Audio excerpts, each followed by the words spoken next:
Teman baca, kembali lagi di Behind the Book bersama saya Barkah Winata. Kali ini segmen About the Book akan membahas tentang bahasa. Ini bahasa sebagai komunikasi yang kita gunakan sehari-hari. Dan kali ini kita akan mempelajari sebuah bahasa yang sebenarnya dekat dengan kita dalam bentuk anime, dalam bentuk hal-hal yang dekat dengan Asia, yaitu bahasa Jepang. Saya sendiri sebetulnya sangat minim pengetahuan dalam bahasa Jepangnya, makanya saya sekarang mau belajar sama narasumber kita kali ini yang sudah menulis buku langsung jago ngomong bahasa Jepang, tinggal contek langsung praktik. Kita langsung sapa aja, penulisnya ada Mas Dadik Irawan. Halo Mas. Halo, apa kabar? Pagi, baik. Aku harusnya nyapanya pakai bahasa Jepang ya? Boleh.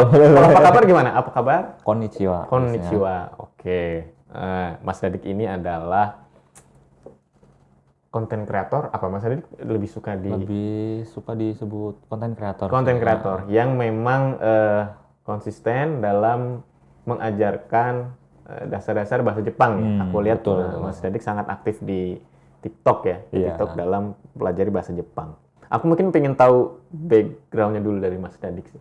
Mas Dadik sejak kapan cinta atau suka dan akhirnya oke lah saya pengen membagikan bahasa Jepang ke teman-teman yang mungkin belum bisa gitu.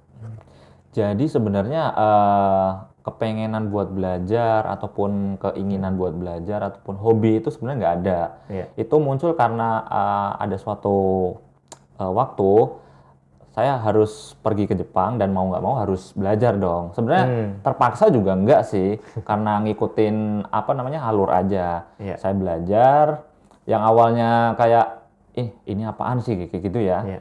Terus ya makin lama, makin prosesnya makin jalan, makin berjalan ya jadi bisa aja gitu.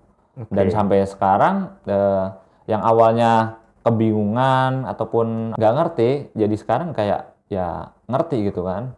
Ya walaupun belum jago banget, minimal ya kita ngerti gitu lah. Jadi memang bukan dari nonton anime itu ya? Enggak, hobi enggak, suka enggak, terpaksa juga enggak. Ya ngikutin alur Ngikutin aja alur aja ya. sebenarnya. Jadi suatu hari kecemplung harus ke Jepang, ya harus belajar. Iya betul. Karena di Jepangnya kalau nggak salah 1 tahun ya. Iya dulu 1 tahun. di 1 Jepang. tahun ya cukup lah untuk praktek, untuk bisa ngobrol sama penduduk setempat ya. Jadi mungkin secara keterampilan terasah dengan seiring berjalannya waktu. Nah berarti aku sih pengen langsung tanya ya. Sebenarnya trik ketika aku nih anggap aja 0 bahasa Jepang, pengen belajar bahasa Jepang, itu mulainya dari mana dulu? Apakah harus apalin hurufnya? Apakah harus apalin kosakatanya dulu? Karena kan beda semua nih dari Jadi buat teman-teman yang emang pengen belajar ya, mungkin belajar itu ada dua dua tujuannya. Pertama belajar materi, kedua sama belajar buat ngomong aja gitu kan ya. Jadi kalau namanya Jepang itu kan hurufnya berbeda sama bahasa Indonesia. Dia ada huruf hiragana, katakana, sama kanji. Ya kalau kita emang pengen menguasai dengan sepenuh bahasa Jepang gitu, ya mau nggak mau kita harus tahu hurufnya gitu kan. Iya. Dan kalau kita emang pengen sekedar ngomong aja, itu sebenarnya kita nggak perlu tahu hurufnya juga nggak apa-apa. Cukup kita nyontek yang ada di internet ataupun di buku-buku punya teman ataupun buku ini juga bisa ya. Ya, tinggal contek langsung praktek. Kita bisa ngomong pakai bahasa Jepang tanpa kita belajar pun sebenarnya bisa. Jadi kita itu bisa ada dua tujuan. Pengen benar-benar menguasai bahasa Jepang atau hanya sekedar ngomong aja. Kadang kan orang yang sekedar pengen travel aja ataupun pengen ngobrol sama orang Jepang aja ataupun punya keinginan kuliah, kerja ataupun bekerja dengan bidang bahasa Jepang, itu kan kayak Berbeda gitu ya? orang ya berbeda. Mas Dadik sendiri ketika terjun waktu itu kan berarti keperluannya kerja. Apa yang pertama harus dikuasai waktu di Jepang itu? Apakah ngobrol sama atasan atau ada yang lain? Kalau dulu kan pertama saya itu kan saya kan harus menguasai semuanya, mau nggak mau ya saya belajar hurufnya dulu ya kan. Dari hurufnya dulu kita sebenarnya dulu nggak ngerti ya, ngikutin gurunya ngajarin aja ya. Tapi makin kesini, makin berjalan udah lama, kayak ngerti, oh pertama itu harus ini loh, pertama, kedua itu harus ini loh. Jadi yang pertama itu kita kalau bisa itu menguasai hurufnya. Kalau kita udah menguasai hurufnya, misal kita pengen ngobrol nih dengan ataupun pengen baca huruf Jepang nih, kita kan lebih mudah ataupun bisa gitu kan. Yeah. Tapi kalau kita nggak ngerti hurufnya, mau ngobrol aja kan, ataupun mau baca nih, ataupun lihat tulisan Jepang kan bingung tuh. Ataupun kita lihat anime, ada tulisan Jepangnya kan kita bingung tuh. Yeah. Makanya yang pertama harus kita lakuin adalah mengenal dan mengetahui, memahami tentang hurufnya. Dan selanjutnya itu kita belajar kosakata, memperbanyak kosakata. Karena pengalaman dulu kalau kita nggak tahu tentang kosakata, kita nggak menguasai tentang kosakata, pas kita diajak ngobrol nih, ada kesempatan ngobrol kayak gini, kita nggak tahu kosakatanya, ngobrol 3 orang, biasanya 2 orang itu akan ngobrol aja, kitanya kayak diem aja, kayak patung gitu, walaupun kita ngerti bahasa Jepang gitu. Oh gitu? Iya. Sudah ngerti, tapi nggak bisa masuk ke obrolan itu ya? Iya, karena kita nggak tahu dia ngobrolin tentang apa gitu sih. Gitu. Iya. Makanya penting tentang kosakata.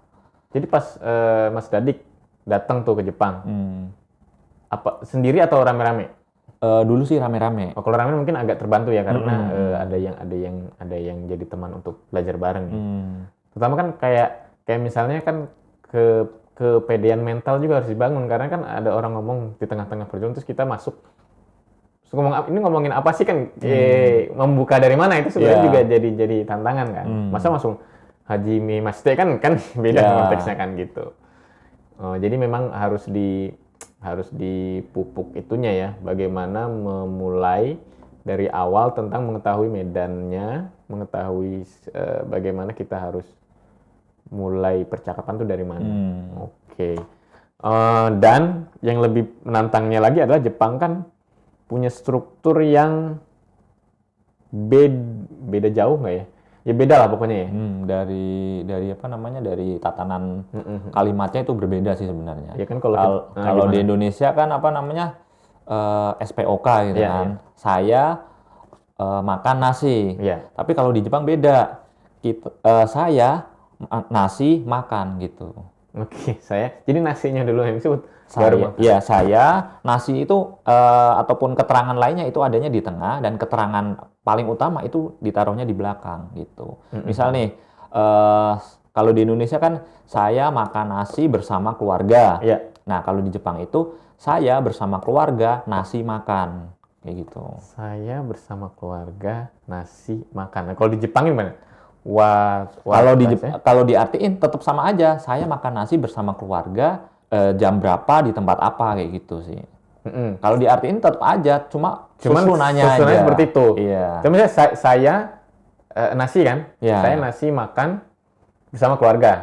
Kalau kita Jepang berarti kan kalau saya watashi no enggak. Watashi kazoku gohang makan tuh ya. Tabemasu. Gohang itu makan. Tabemasu makan. Gohang itu nasi. Makan itu tabemasnya. Jadi yang utama itu adanya di belakang gitu. Watashi wa kazokuto ini apa? Kazokuto itu kan bersama keluarga. Oh, di depan banget. Gohang itu kan nasi. Tabemas itu makannya. Tapi buat pengertiannya dari subjek mundur ke belakang, maju ke depan. Gitu. Buat urutannya aja emang sedikit rancau, cuma buat pengertiannya dari depan mundur ke belakang, maju lagi ke depan. Ketika diterjemahkan ya udah normal aja. Tapi ketika kita mau masuk mempraktekkan ya harus mengikuti alur itu ya, subjek tiba-tiba mundur gini kan. Iya, betul. Ke belakang dulu baru ke depan. Itu keunikan dari bahasa Jepang. Nah, berarti ini kalau aku lihat di bukunya ya, berarti startnya dari buku ini yang pertama adalah ungkapan pendek yang simple dan praktis ya. Jadi memang kita nggak langsung masuk ke kalimat-kalimatnya ya, pasti yang sederhana dulu ada Ohayo gozaimasu, ada itu selamat pagi ya, kemudian ada konbanwa selamat malam, ada oyasumi selamat bobo, Terus ada konnichiwa. Konnichiwa itu selamat siang, tetapi juga bisa ini ya? Apa kabar juga bisa sih sebenarnya. Oke, konnichiwa. Terus ada nih salam perkenalan, hajimemashite. Ini kan sebenarnya tanpa tahu hurufnya, tanpa tahu hiragananya, kita udah tahu pelafalannya minimal itulah ya ketika ngobrol ya. Dan aku bisa ngikutin di buku ini karena ada ininya, ada remajinnya ya, ada huruf, ada cara bacanya gitu. Ya, nah ini sebenarnya cukup sangat membantu sih ketika belum hafal banget hiragana ya. Jadi emang di buku ini saya emang tulis sengaja buat teman-teman yang khususnya yang pengen bisa ngomong tapi males buat belajar nih, atau pengen travel ke Jepang tapi belum bisa bahasanya. Kan di Jepang itu banyak orang yang nggak bisa bahasa Inggris kalau di orang Jepang itu, dan mereka kebanyakan males buat belajar bahasa asing. Makanya mau nggak mau ya kita harus tahu tentang bahasa Jepang. Nah, di buku ini emang saya rangkum berdasarkan yang emang sering dipakai sama yang orang butuhin gitu. Jadi kebutuhan dasar ya nih. Iya. Nih jadi ada bab ini wisata ya, simple ya, wisata, restoran, belanja, minta izin ya kan, minta izin duduk di kereta, minta izin libur cuti, penginapan, minta tolong. Ada marah juga. Oh jadi kalau marah juga kita harus ini ya, gimana cara mengingatkan orang ya? Iya. Dan memang bahasanya terus pengertian dalam bahasa Indonesianya itu udah disesuaikan dengan yang kayak anak-anak sekarang gitulah, biar mereka lebih mudah mengerti gitu. Jadi terjemahnya juga tadi ada mat bobo ya, bukan yang terlalu baku ya. Kalau selamat bobo kan orang kayak siapa sih ini? Tapi kalau mat bobo kan berasa kayak deket gitu. Iya. Ini bahkan ada gombalan loh. Gombalan, coba kita lihat halaman 212. 212 tuh, ditolak kasmaran. Jadi kayak ungkapan-ungkapan pendek yang pengen ngegombal nih sama orang Jepang. Nah, itu disediain di buku ini gitu. Kamu cantik seperti bunga. Kimi itu kamu kan? Iya. Kimi wa hanano, hana tuh bunga ya? Iya. Hanano yoni kireida. Yoni itu berarti apa ya? Seperti. Iya. Kira itu cantik kan? Kira itu cantik. Oh sebenarnya secara itu gampang ya? Iya, seperti kalau kita tahu kembali lagi kalau kita tahu kosakatanya, kalau kita tahu kosakatanya dan menguasai temanya, itu lebih mudah belajar bahasa Jepang itu.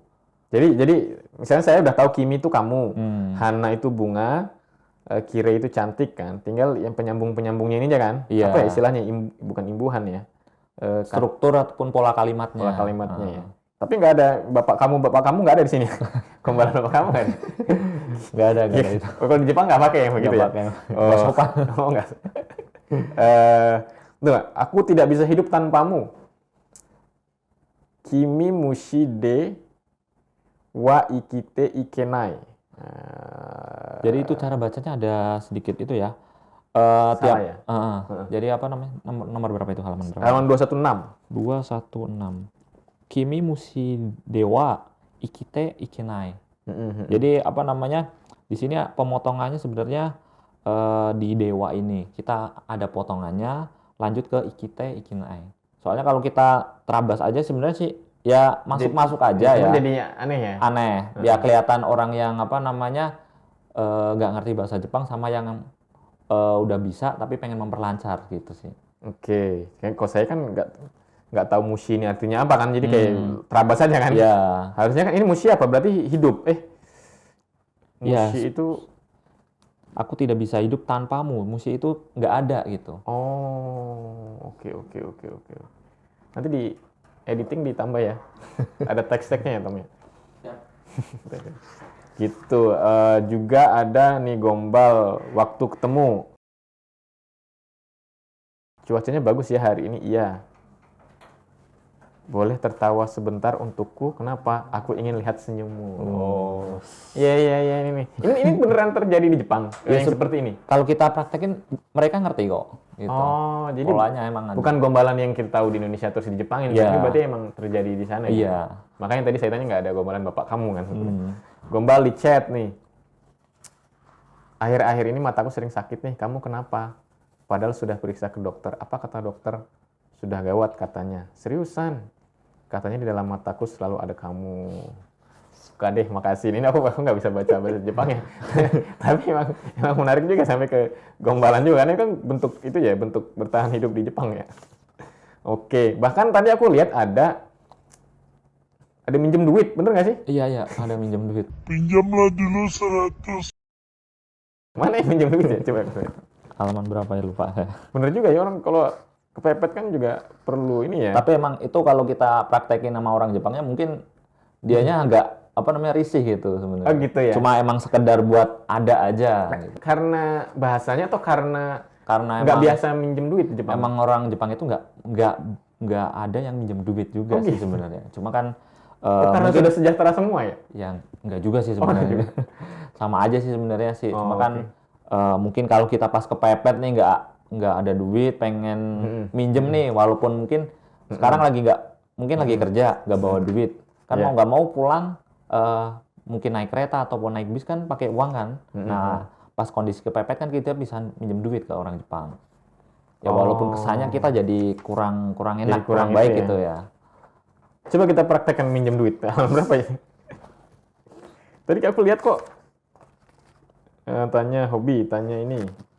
Oh, dialog simple, pinjam uang. Kenapa jadi ketawa ya? Nih, saya minjem duit deh. Iya, boleh. Nih. Bener ya? Nih. Iya. Choto onegai arunda. Nani ka? Kalau aku tahu sih. Choto hyaku menchodai. Okanai nai no. Gini gitu ya? Choto atarashi keita kaitai kedo. Keitai ga kuwarechatta no. Kinau ochitan da kedo sa, ima mo yabai na. Ja, kore ageru. Thank you. Oh, dapat nih gue dipinjemin. 1 juta loh, lumayan loh. Pinjam 1 juta buat beli HP lagi. Tapi nggak mungkin di Jepang pinjam 1 juta beli HP, nggak mungkin terjadi.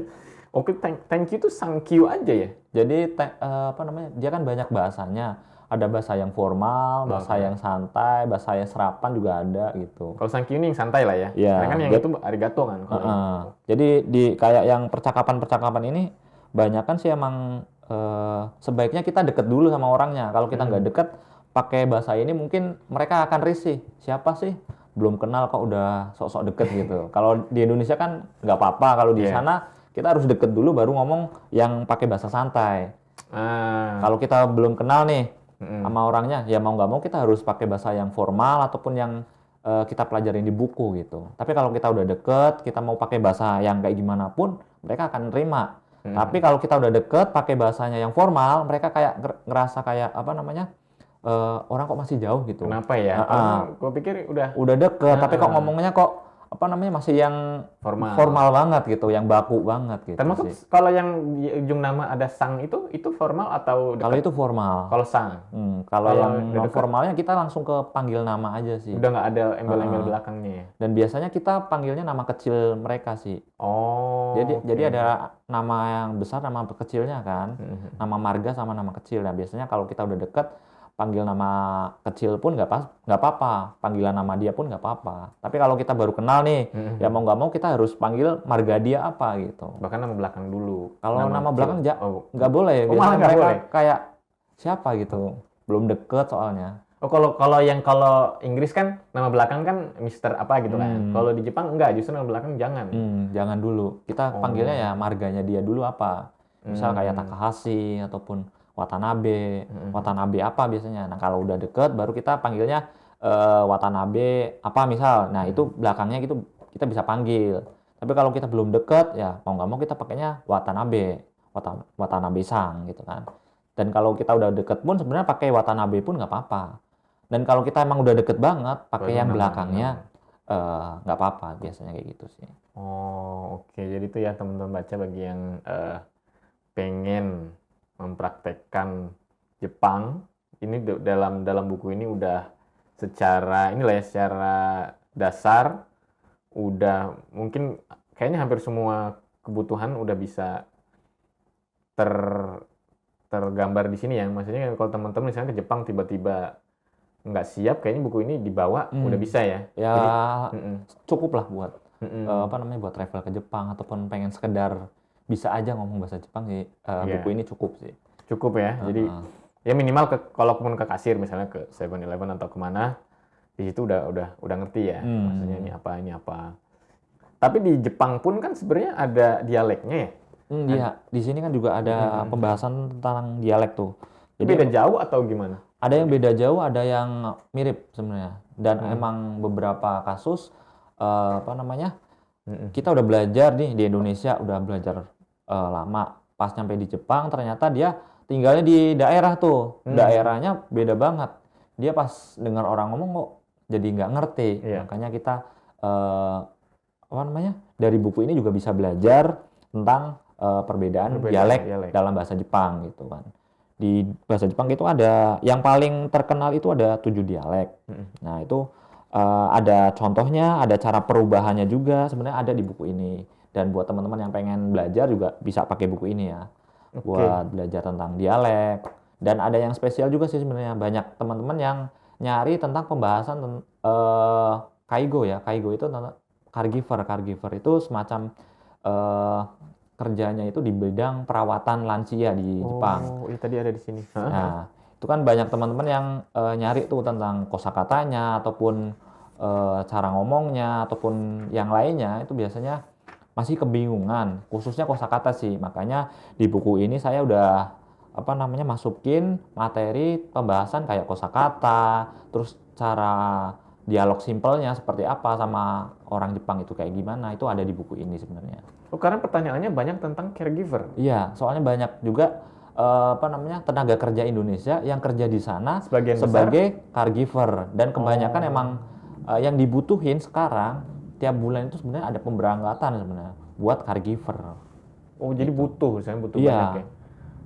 Karena kabarnya generasi tuanya di Jepang kan besar ya. Iya, makanya mereka banyak yang masuk ke perawat lansia kayak gitu sih. Aku sering lihat yang di sebuah ruko gitu ada kelowongan kerja di Jepang, terus di depannya ramai itu orang. Itu mungkin kemungkinan besar caregiver ya. Yang paling ramai itu caregiver sama pengolahan makanan. Pengolahan makanan itu biasanya kayak bikin bento ataupun nasi-nasi bungkus kayak gitu sih. Buat dimasukin ke supermarket ataupun minimarket kayak gitu sih biasanya. Oke, jadi teman-teman yang ingin bekerja di Jepang ini sudah memberikan mewakilkan tips-tips. Ya, tips-tips. Apalagi tadi Mas Dadik juga udah tahu gambaran demografinya, ternyata banyak pekerja kita yang diminta menjadi caregiver. Jadi di sini pun ada percakapan caregivernya untuk mengerti bagaimana orang-orang lansia ini berbicara ya. Oke. Memang kabarnya Jepang kan justru kekurangan ini ya, kekurangan anak muda. Anak muda pun habis kan katanya. Iya, udah berkurang mereka. Nah, itu makanya banyak tenaga kerja asing masuk ke sana, termasuk Indonesia salah satunya. Yang paling besar ya? Iya, cukup besar. Nah, berikutnya Jepang kan pasti menantang ya buat kita orang Indonesia yang tidak familiar. Sementara bagaimana mempelajari ini kan kayaknya di sekolah formal tuh belum yang keseluruhan ya. Jadi di sekolah formal itu masih baku sih sebenarnya. Pas kita masuk ke sananya kayak kaget itu pasti ada gitu.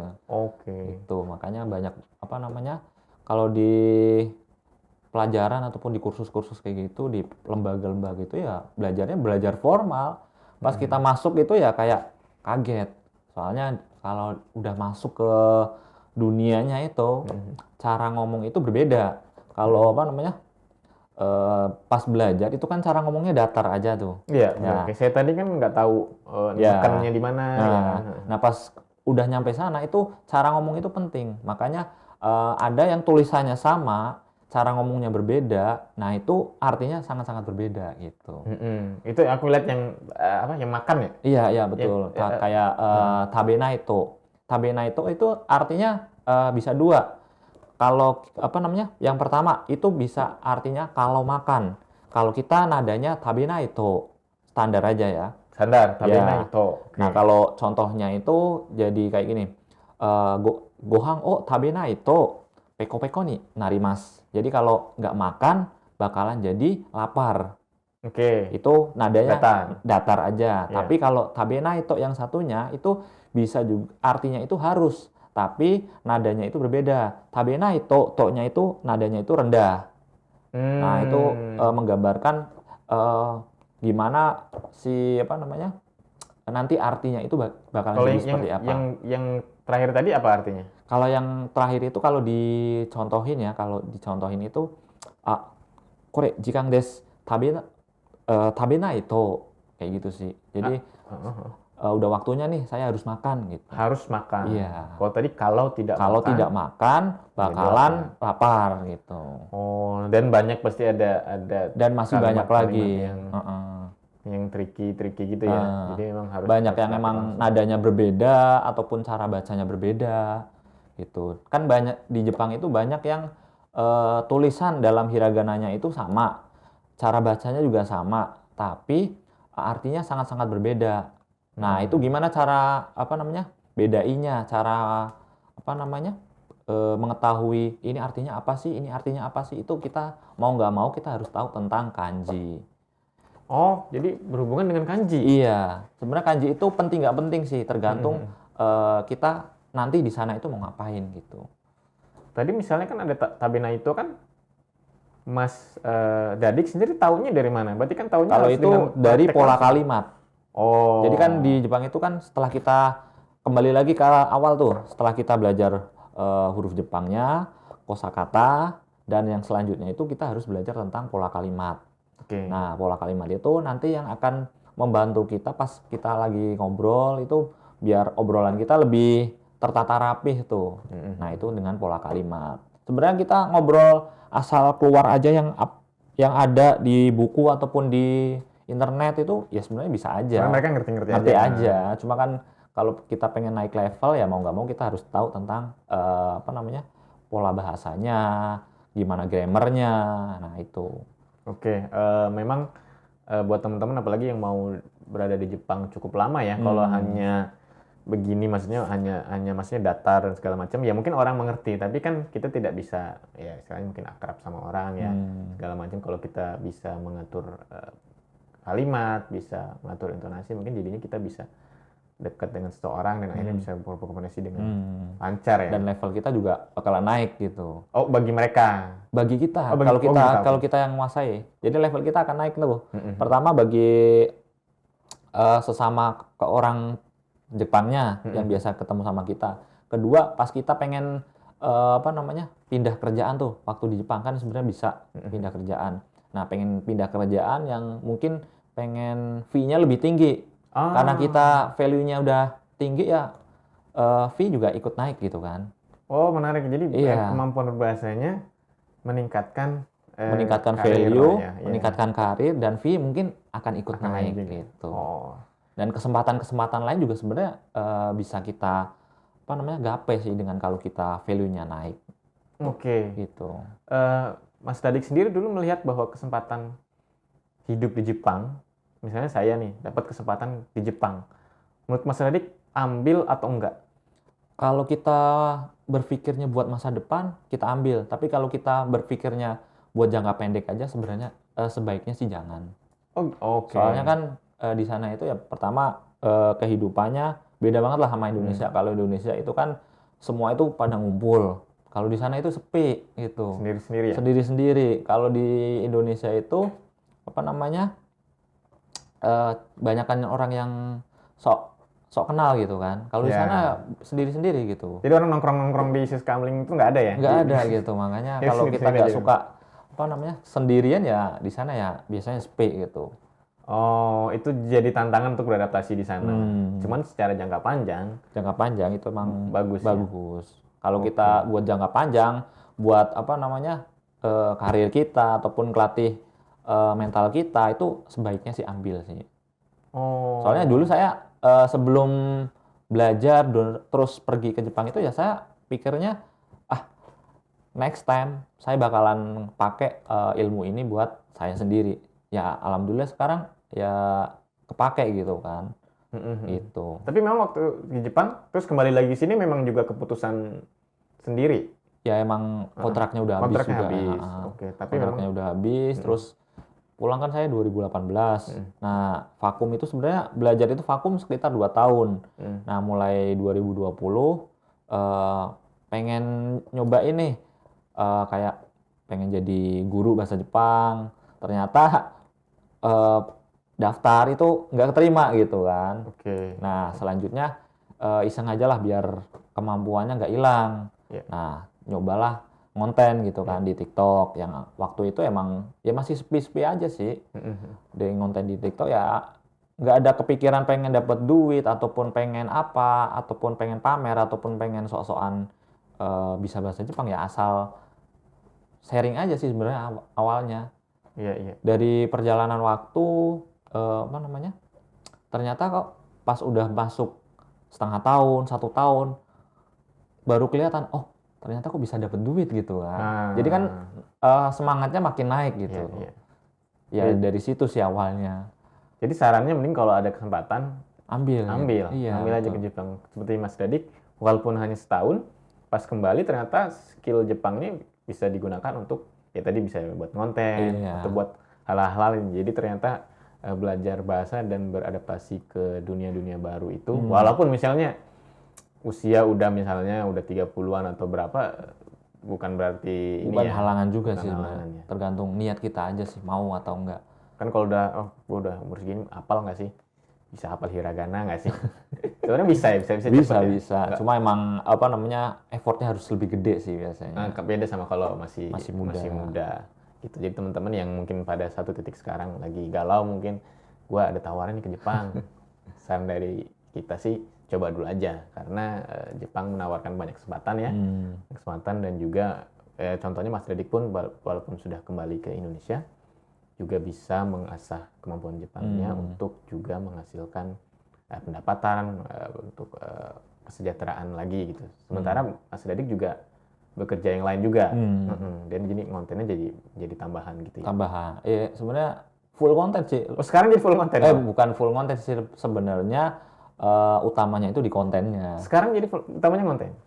Belum full time, cuma utamanya itu emang di kontennya. Soalnya dari konten kan pertama affiliate dapet, endorse juga kadang masuk kan, ataupun kerjasama buat nyari tenaga kerja juga masuk juga. Dan juga banyak sih. Dan juga menulis buku. Salah satunya. Luar biasa kan, berarti dari perjalanan itu bekerja sambil belajar, sekarang bisa menuai hasilnya lah ya, kira-kira begitu. Yang pada awalnya nggak ada kepikiran tuh sebenarnya. Pengen belajar aja nggak ada kepikiran, apa namanya, hobi juga nggak ada, ikut-ikutan teman juga nggak ada ya. Ngikutin arus aja sih sebenarnya. Nih, kalau sekarang Mas Dadik ke Jepang lagi yuk, tapi misalnya 10 tahun diambil nggak sama Mas Dadik? Kalau aku mungkin sekarang nggak ambil ya, soalnya lebih pengennya berkarya sambil belajar tentang bisnis gitu.